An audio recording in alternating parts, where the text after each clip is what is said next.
नमस्कार, आप देख रहे हैं डिजियाना न्यूज़। मैं हूं आपके साथ रोशनी शर्मा। आज से शारदीय नवरात्रि पर्व की शुरुआत हो चुकी है। इसी के साथ ही देवी मंदिरों में सुबह से ही भक्तों का तांता लगना शुरू हो गया है। अलग ही माहौल देखा जा रहा है पूरे शहर में।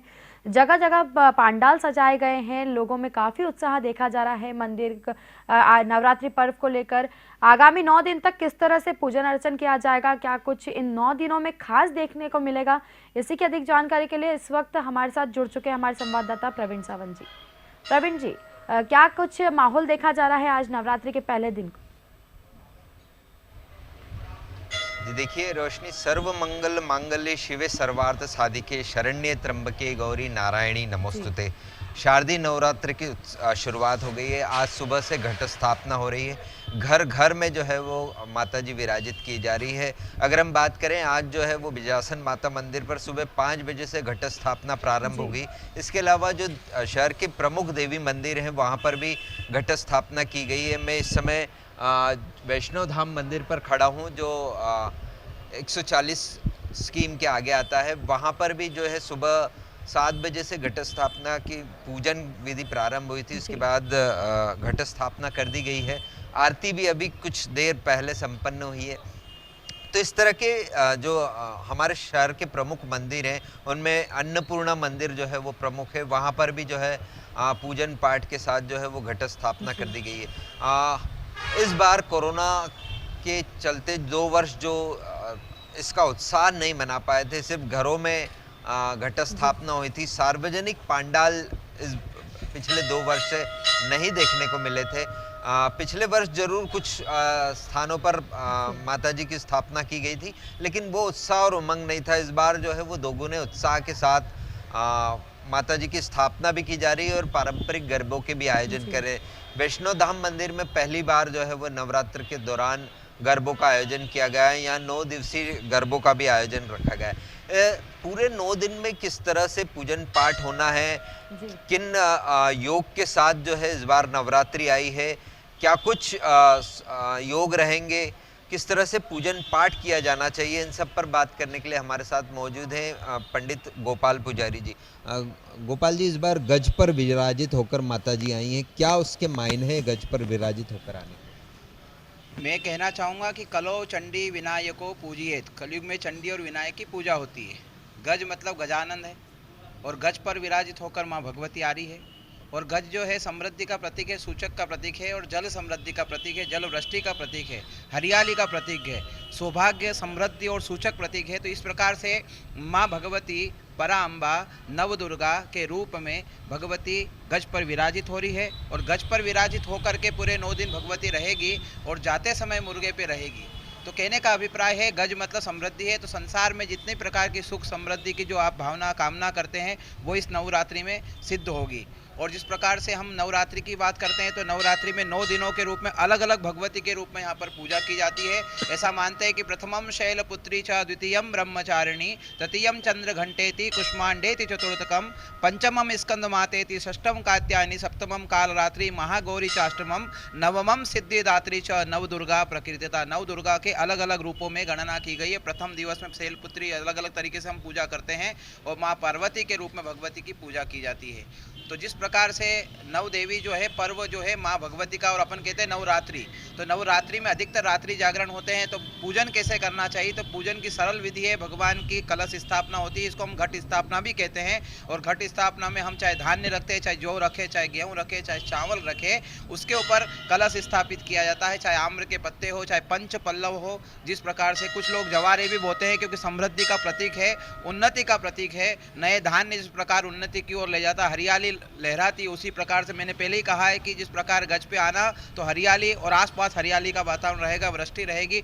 सुख समृद्धि रहेगी। तो जो धान्य हम जो बोते हैं, जवारे जिसको हम बोते हैं, तो वो धान्य समृद्धि का प्रतीक है। तो इस प्रकार कुछ लोग धान्य समृद्धि के रूप में जवारे भी बोते हैं, कुछ लोग अखंड दीपक जलाते हैं, कुछ लोग नवरात्रि में जागरण करते हैं, कुछ भजन करते हैं, कुछ कीर्तन करते हैं। तो नवरात्रि के पर्व में मुख्य रूप से कुछ जो परंपरागत जो लोग हैं वो राम रक्षा स्तोत्र का भी पाठ करते हैं, कुछ रामचरित मानस मानस का भी पाठ करते हैं, कुछ दुर्गा सप्तशती का पाठ करते हैं और अधिकतर वैदिक विद्वानों के द्वारा उस पाठ को संपन्न किया जाता है। अब लेकिन सब जगह वैदिक विद्वान उपलब्ध अगर नहीं है तो फिर क्या किया जाए, आम आदमी इस पूजा को कैसे करे? तो मेरा ऐसा मानना है कि भगवती भाव की भूखी है और माँ कहते हैं माता कभी कुमाता ना भवती, माँ कभी कुमाता नहीं हो सकती है। तो माँ भगवती को आप नवरात्रि में महाकाली, महालक्ष्मी और महासरस्वती के रूप में त्रिगुणात्मक रूप में इसकी पूजा की जाती है। 9 रूपों के अलग अलग विधान है, लेकिन मुख्य रूप से माँ भगवती पराम्बा त्रिगुणात्मक है। सत्व, रज और तम जिस प्रकार के गुण होते हैं, उसी प्रकार के 3 अंधकार होते हैं, 3 प्रकार के ताप होते हैं।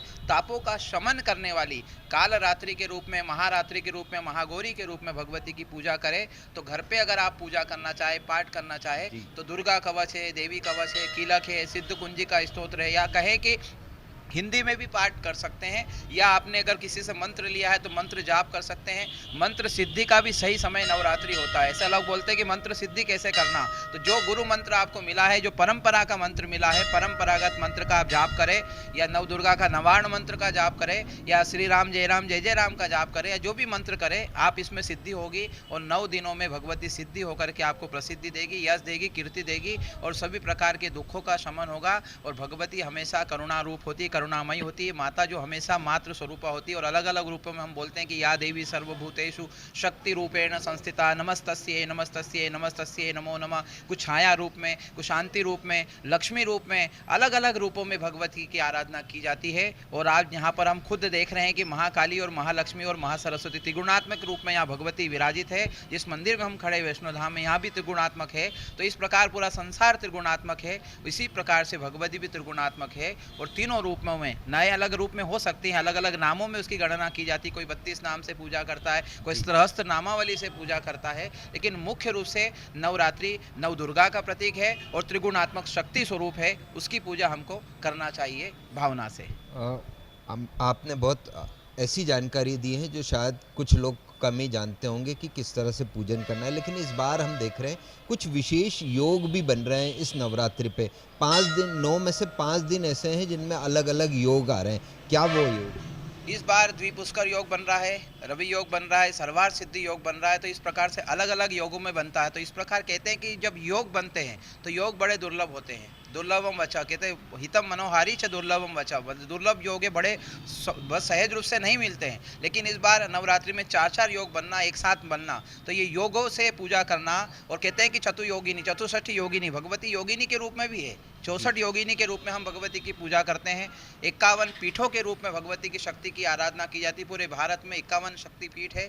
उसी प्रकार से चतुष्षष्ठी 64 योगिनी के रूप में काली, कपालिनी, दुर्गा, क्षमा, अलग अलग रूपों में पूजा की जाती है। तो योगिनी का पूजन भी करते हैं और साथ में योग भी बन रहा है। तो दुर्लभ योग बन रहा है, तो योगिनी का पूजन हम करें तो योग सिद्ध होंगे।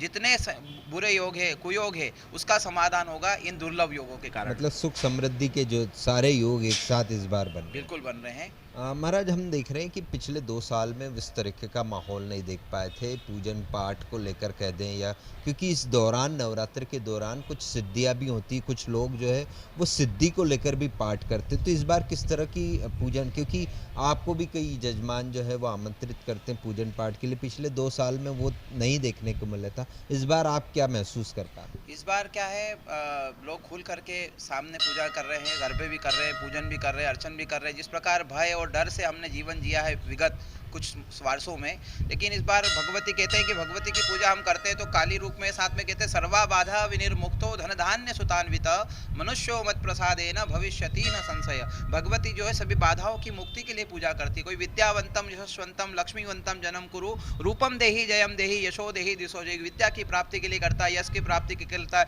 रूप के लिए करता है। अलग अलग रूपों में भगवती की आराधना करते हैं। तो इस बार अलग अलग रूपों में हर बार व्यक्ति करता है, लेकिन किसी विशेष साधना के रूप में भी कोई राजपद प्राप्ति करना चाहता है, कोई दुर्लभ योग की शांति करना चाहता है, कुछ लोग जो है दुर्लभ पद पाना चाहते हैं, पद प्रतिष्ठा प्राप्त करना चाहते हैं, या कई प्रकार की बाधा और सभी प्रकार के रोगों का शमन करने के लिए भगवती की आराधना की जाती है।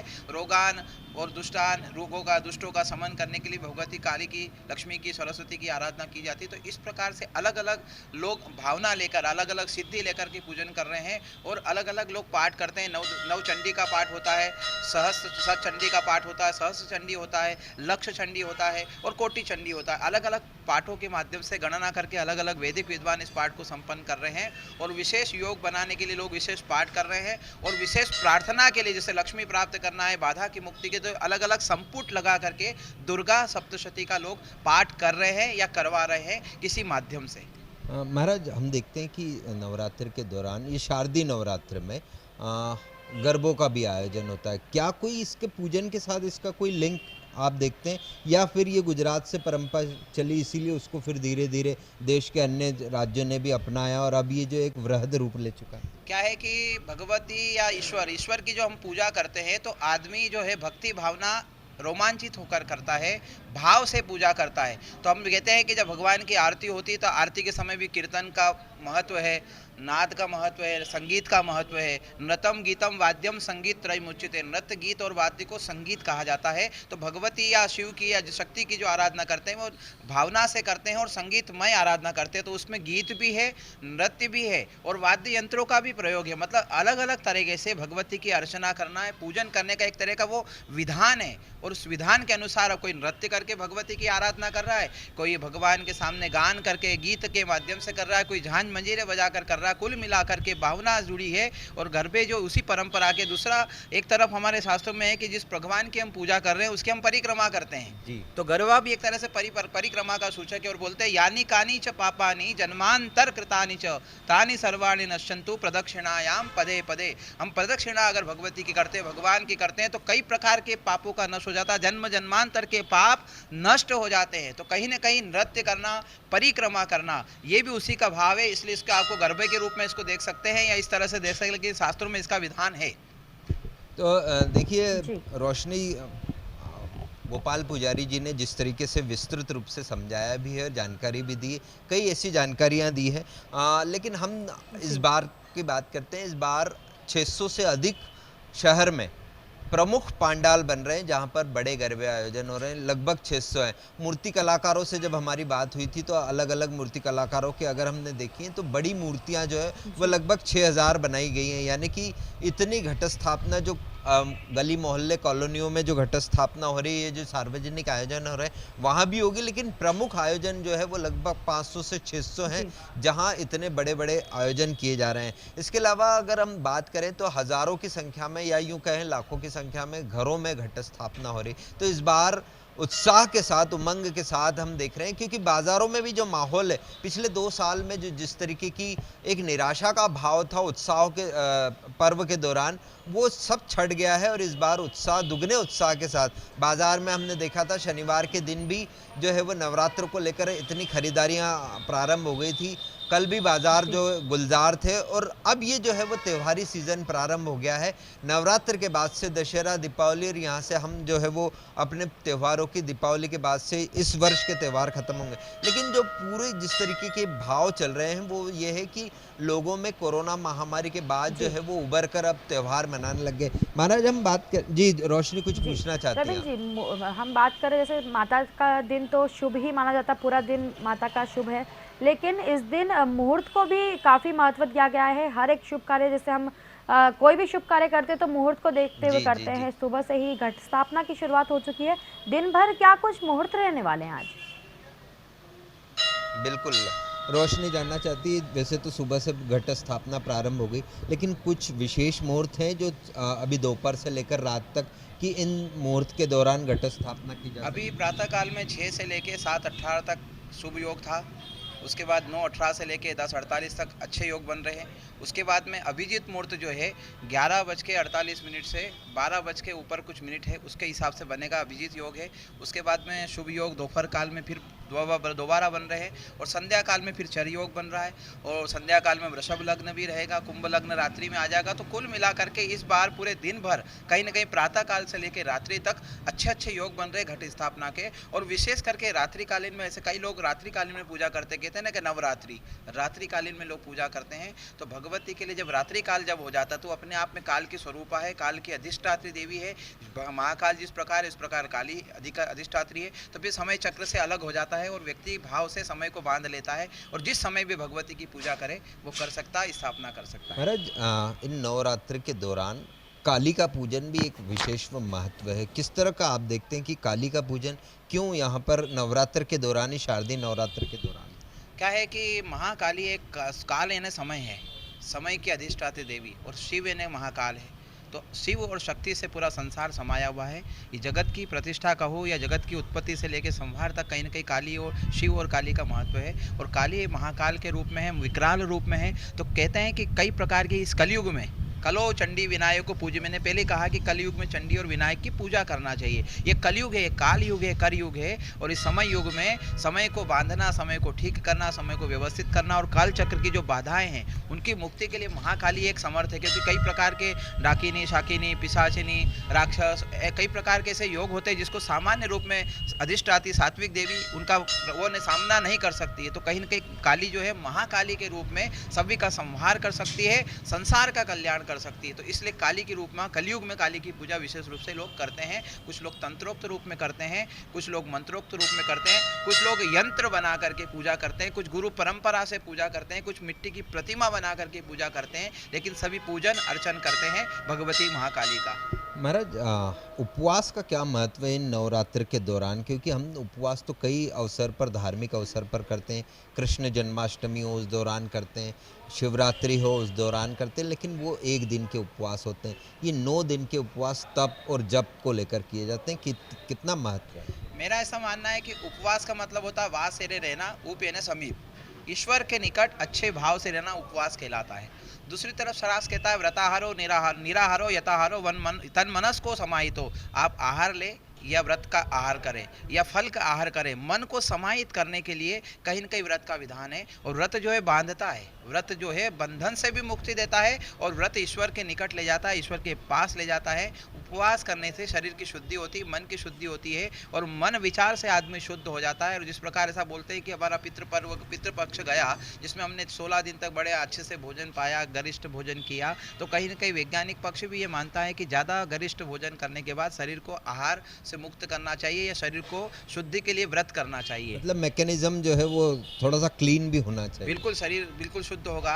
और कहते हैं कि स्वस्थ शरीर में स्वस्थ मन वास करता है। तो शरीर अगर शुद्ध होगा, विचारों से शुद्ध होगा, कर्म से शुद्ध होगा, तो उसके पहले शरीर को शुद्ध करना पड़ेगा। तो शरीर को भूखा रखना पड़ेगा ताकि विचार, ऐसा मानते हैं कि भगवती की जब आराधना करती है, व्रत करते हैं, तो उस दिन भर भूख नहीं लगती है। ये शक्ति का पावर होता है कि कई भाव जुड़ जाता है आदमी, और व्रत करने से आदमी बंधता है और संसार से मुक्ति के मार्ग को प्रशस्त करने के लिए भी व्रत का विधान है। कई लोग ऐसे हैं जो दिन भर भूखे नहीं रह सकते, लेकिन इन 9 दिनों में शायद माता जी की ही उनको शक्ति होगी, उनको आशीर्वाद होगा कि वो 9 दिन उपवास कर पाते हैं। हालांकि भगवती का कहना है कि आहार लो या आहार ना लो, आप बिना आहार के भी आप भगवती की पूजा कर सकते हैं। और दूसरा, शक्ति तो शक्ति स्वरूपा ही है। और जो भी वृद्ध कर, हालांकि वृद्धों के लिए, बीमारों के लिए, स्त्रियों के लिए, गर्भवती महिलाओं के लिए उपवास का कोई विधान नहीं कहा है। लेकिन आपत्तिकाल में मर्यादा नास्ति है। कभी कभी आपत्तिकाल में मर्यादा नहीं देखी जाती, आदमी आहार ले सकता है। या गेहूँ के शक्ति से जो विश्वास जुड़ जाता है, विश्वासम फलदायकम, ऐसा मेरा मानना है कि शक्ति की जब आराधना करते हैं तो शक्ति अपना पावर देती है, ऊर्जा देती है, और जो भूखा नहीं रह सकता वो भी भूखा रह जाता है। ये शक्ति का, भगवती का प्रताप है या भगवती का प्रसाद, इसको हम मान सकते हैं। महाराज, हम देखते हैं 9 दिनों के इस पूजन के दौरान कई घरों में ज्वारे जो हैं वो बोए जाते हैं, मंदिरों में भी ज्वार, और इनकी विधि विधान से कई जगह पर तो इसका विधि विधान भी अलग है। इसको जब 9 दिन समाप्त हो जाते हैं तो क्या कुछ महत्व है नवरात्र में ज्वारे? ज्वारा मैं पहले ही कह चुका हूँ कि अन्न अंकुरित होता है तो समृद्धि लाता है। और जिस प्रकार अन्न हम जब लगाते हैं ज्वारे को, और अगर समृद्धि सूचक अच्छे से लहराएगा, वो जिस प्रकार फसल लहराती है, अंकुरन अच्छा होगा, तो कहीं ना कहीं हमारे कर्मों का फल हमको अच्छा मिलेगा। कर्म फल की सिद्धि के लिए उस ज्वारे का विधान है। और नवरात्रि के उपरांत उस ज्वारे को आशीर्वाद में रूप पर लेकर के भक्तजन अपनी तिजोरी में रखते हैं। वो भक्तजन उसको अपने अन्न क्षेत्र में रखते हैं, अन्न के भंडारण में रखते हैं। तो कहीं ना कहीं वो समृद्धि का सूचक है, उन्नति और प्रगति का सूचक है। इसलिए ज्वारे जौ के रूप में भी बोले जाते हैं, जौ और गेहूँ के साथ मिला करके बोए जाते हैं। और वो कहीं ना कहीं समृद्धि का, और जिस प्रकार फसलें लहराती है, उन्नति, अन्न जो है, अन्नम सब कुछ, अन्न में सब कुछ है, देवता समाहित है। तो कहीं ना कहीं अन्न में देवता विराजित है और अन्न के द्वारा समृद्धि जुड़ी हुई है संसार की। महाराज, हम देख रहे हैं विश्व में आर्थिक मंदी का दौर चल रहा है, लेकिन भारत उससे फिलहाल अछूता है।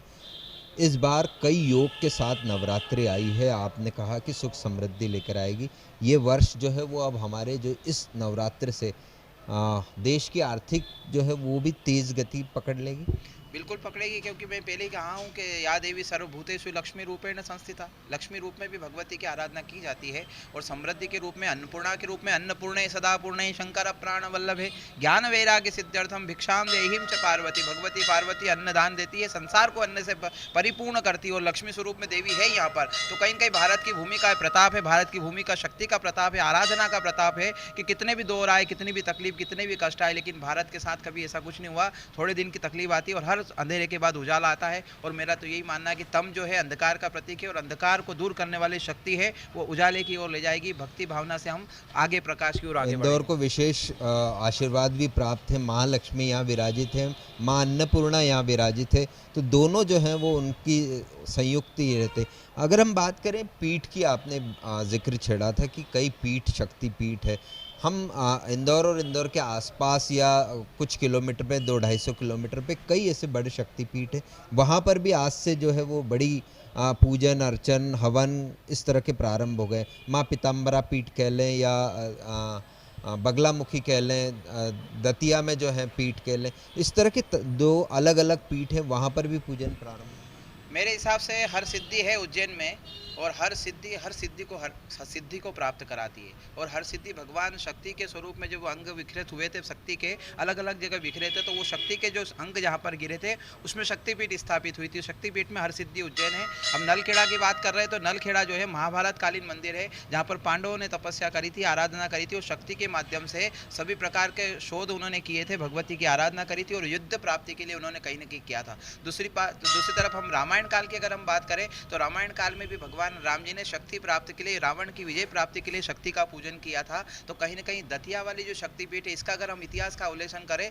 तो तत्कालीन जो राष्ट्रपति रहे या तत्कालीन जो प्रधानमंत्री रहे, उन्होंने भी चीन के युद्ध के समय भगवती शक्ति के जाके माथा टेका था, और वहाँ के महाराज ने पूजन किया था, और उसका ये प्रताप हुआ था कि चीन की सेना 10 किलोमीटर पीछे चली गई। तो कहीं न कहीं भाव ही विद्यते वैव, शक्ति की आराधना आज भी विद्यान, और विशेष करके नलखेड़ा या पीताम्बरा जो पीठ है, ये बहुत शक्ति की बहुत अद्भुत शक्तियाँ है, जो सामान्य जन नहीं कर सकता, सामान्य शक्ति काम नहीं करती, वहाँ पर ये तंत्र वाली शक्तियाँ काम करती है, और कलयुग में इसका असर देखने को मिला, और लोगों ने इसका असर देखा है, इसका लाभ भी देखा है। मतलब महाराज इस बार जो है वो सुख समृद्धि के साथ नवरात्र की समापन हो, गज पे सवार होकर के आएगी, समृद्धि का सूचक लेके आएगी, और गज आनंद, जिस प्रकार गज का मुख है, आनंद का प्रतीक है, समृद्धि का प्रतीक है, इस प्रकार से देवी चंडी गणेश जी के साथ, रिद्धि सिद्धि के साथ, शुभ लाभ के साथ, आमोद प्रमोद के साथ में आएगी, और यही समृद्धि का प्रतीक है। भगवती पराम्बा सबका कल्याण करेगी और समृद्धि लेके आएगी। यही भावना से नवरात्रि का शारदीय पर्व इस बार विराजित है, इस बार हो रहा है। बिल्कुल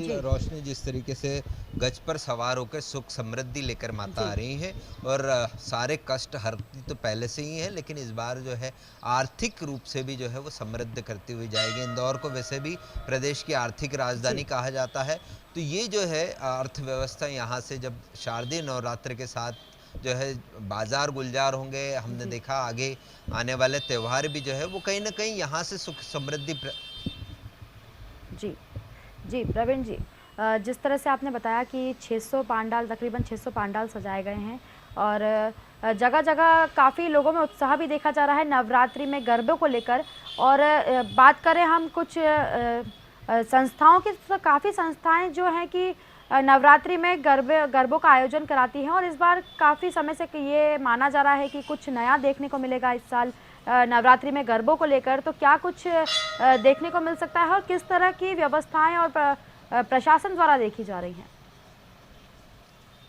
नहीं, देखिए रोशनी, मैंने आपसे पहले भी जिक्र किया कि 500 से अधिक पांडाल जो सार्वजनिक बड़े पांडाल लग रहे हैं। इसके अलावा हमने यहाँ पर जो है वह अभिव्यक्ति का गरबा होता है, इसके अलावा लाभ मंडपम में अभय प्रशाल में गरबे का आयोजन होते हैं बड़े। कुछ गरबे ज़रूर बंद हो गए, लेकिन नए और प्रारंभ भी हो गए। तो इस तरह के लगभग 500 से अधिक स्थानों पर बड़े आयोजन किए जा रहे हैं। इनको लेकर पिछले 1 माह से तैयारियां की जा रही थी। जो गरबा करने वाली बालिका हैं उनको 1 माह से प्रशिक्षण भी प्रारंभ किया गया है। कुछ गरबे पांडाल ऐसे जहां पर गुजरात से प्रशिक्षक सिखाने आए हैं कि गरबे किस तरीके से किए जाएं। तो इस बार भव्य स्वरूप में हमको कई नज़र आ रहे हैं। प्रशासन और पुलिस की जहां तक बात की गई, पुलिस ने माकूल इंतज़ाम करने के लिए हर एक पंडाल को अनुमति अपने हिसाब से दी और उनको गाइडलाइन तय करके दी है कि वे कितने बजे उन्हें गरबे बंद करने हैं, कितने बजे साउंड बंद करना है, किस तरह की उनको व्यवस्थाएं करनी, ये सारी गाइडलाइन पुलिस ने दी है। जो पुलिस ने सारे मार्ग जो हैं वो जहाँ-जहाँ बड़े गरबे हो रहे हैं वहाँ पर विशेष पुलिस की नियुक्ति की है। वहाँ पर जो है वो गश्त लगाई जाएगी। रात के समय जो है वो थाना प्रभारी जो अपने-अपने क्षेत्र में बड़े पंडाल लगे हैं वहाँ पर वो गश्त करेंगे। तमाम जो आयोजक हैं उनसे वो लगातार चर्चा में रहेंगे ताकि कहीं कोई आयोजकों भी को अगर परेशानी आती है तो उसका समाधान निकालने का प्रयास किया जाएगा। तो पुलिस और प्रशासन ने माकूल इंतज़ाम किए और इस बार की जो नवरात्र है वो जिस तरीके से पंडित गोपाल पुजारी जी ने कहा है कि सुख समृद्धि लेकर आएगी, तो ये उल्लास और उमंग के साथ जो है वो सुख समृद्धि का संदेश नवरात्र गज पर आकर दे रही है। प्रवीण जी, जिस तरह से आपने बताया कि देर रात्रि तक गरबा पंडालों में गरबे चलते रहेंगे, लेकिन इंदौर जो जिसमें क्राइम ग्राफ की बात करें तो लगातार क्राइम ग्राफ बढ़ता हुआ दिखाई दे रहा है और नवरात्रि के दिनों में जिस तरह से रात को भी भीड़ सड़कों पर देखी जाएगी, यदि इसी कोई क्राइम से रिलेटेड कोई भी घटना देखी जाती है या ऐसा कुछ माहौल ना निर्मित हो, इसके लिए प्रशासन किस तरह से अलर्ट है? नहीं देखिए, मैंने आपसे कहा कि पुलिस का इंतज़ाम है ये पूरा, क्योंकि पुलिस को इंदौर में पुलिस कमिश्नरी लागू हो चुकी है। तो अब जितने भी आयोजन, बड़े-बड़े आयोजन उन्हें उनकी सुरक्षा व्यवस्था को लेकर जो जिम्मेदारियां हैं वो पुलिस के पास है। और पुलिस ने इसके जो हमारे आयुक्त हैं उन्होंने इसका पहले से स्टडी किया हुआ है कि कहाँ प्रमुख आयोजन हो रहे हैं। छोटे गली मोहल्ले को लेकर भी उन्होंने एहतियात बरती है और थाना प्रभारियों को विशेष रूप से, और जो बीट प्रभारी हैं प्रत्येक की बीट में जहाँ जहाँ हो रहे हैं वहाँ उनको विशेष निगरानी रखने के दिए। जहाँ आपने बात की कि वाकई में जब गरबे छूटेंगे, मतलब समाप्त होगी, उसके बाद लोग अपने घरों की ओर जाएंगे, उस दौरान कहीं कुछ ऐसी घटना ना हो, इस पर भी ध्यान दिया गया है कि पुलिस के माकूल इंतज़ाम रहेंगे, निगरानी रहेगी कि, और जो हमारी नगर सुरक्षा समिति है उनको भी अलर्ट पर रखा गया है। सामाजिक संगठन या जो गरबा आयोजक हैं उनको भी अलर्ट पर रखा गया है। उनसे कहा गया है कि वे भी अपने तौर पर जो है वो इस तरह की व्यवस्थाएं रखें। तो तमाम पुख्ता इंतज़ाम किए गए हैं और हमें उम्मीद है कि इस बार का जो नवरात्र, इस तरह की कोई भी घटना सामने नहीं आएगी। इस विषय पर चर्चा करने के लिए बहुत बहुत धन्यवाद।